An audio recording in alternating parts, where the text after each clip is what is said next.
பொதுவாகவே இந்த படத்துடைய மெலோட்ராமா மீட்டர் அதிகமாக தான் இருக்குது. கேரக்டர்ஸோடைய தன்மையும் கூட மாரலி பொலரைஸ்டாக இருக்காங்க. ஒரு பக்கம் மிக மோசமான கெட்டவர்கள், இன்னொரு பக்கம் ரொம்ப தூய்மையான நல்லவர்கள். இந்த கிரே ஏரியான்னு ஒன்று இந்த ஜாகிரஃபியிலே இல்லை. போஸ்ட் இன்டர்வல் ப்ரொசீடிங்ஸ் இன்ட்ரெஸ்டிங்காக மாற ஆரம்பிக்குது. சசிகுமார் கேரக்டர் எடுக்கிற முடிவு, அவரை டிபெண்ட் பண்ணியிருக்கிற அந்த ஒரு டீமை அவர் பாடாப்படுத்துகிற விதம், அவர் போடுற பிளான், கோர்ட் ரூம் காட்சிகளில் இன்ட்ரெஸ்டிங்காக படம் நகருது. பட் அகைன் இங்கே இந்த போர்ஷன்ஸோடைய லென்த் அவங்க இன்டென்ட் பண்ணுற தாக்கத்தை குறைக்குது. தென் பேரலாக சொல்லப்படுற இன்னொரு ட்ராக்லையும் அதோடைய அந்த மாரல் மெசேஜுங்கிறது டூ மச்சாக எம்ஃபசிஸ் பண்ணப்பட்டிருக்கு. இங்கே ஒரு இடத்துல திடீர்னு ஜெயபிரகாஷ் கேரக்டர் பிராமின் ஸ்லாங்லாம் பேசுகிறாரு. அதுக்கான காரணம் என்னங்கிறது புரியல.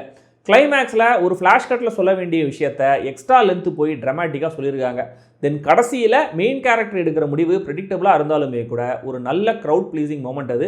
ஷான் ரால்டன் இசையோடு சேர்ந்து அந்த மொமெண்ட்ஸ்லாம் டச்சிங்காகவும் இருந்தது. இயக்குனர் ராஜு முருகனுடைய மோஸ்ட் கமர்ஷியல் படம்னு சொன்னேன் இல்லையா, அந்த ஒரு ரீசனே இந்த படத்துடைய ஒரு முக்கியமான பிளாட் ஹோலுக்கும் வழிவகை செஞ்சிருக்கு.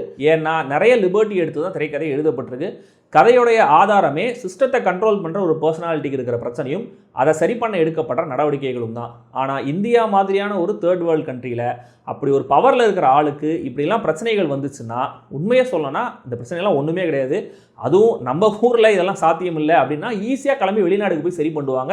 ஏன்னா அப்படியான விஷயங்கள் நம்ம ஊரில் ஆல்ரெடி நடந்திருக்கு. இந்த ஒரு சாத்தியத்தை, இந்த ஒரு ஆஸ்பெக்டை எங்கேயுமே டிஸ்கஸ் பண்ணதாக கூட நான் கவனிக்கல.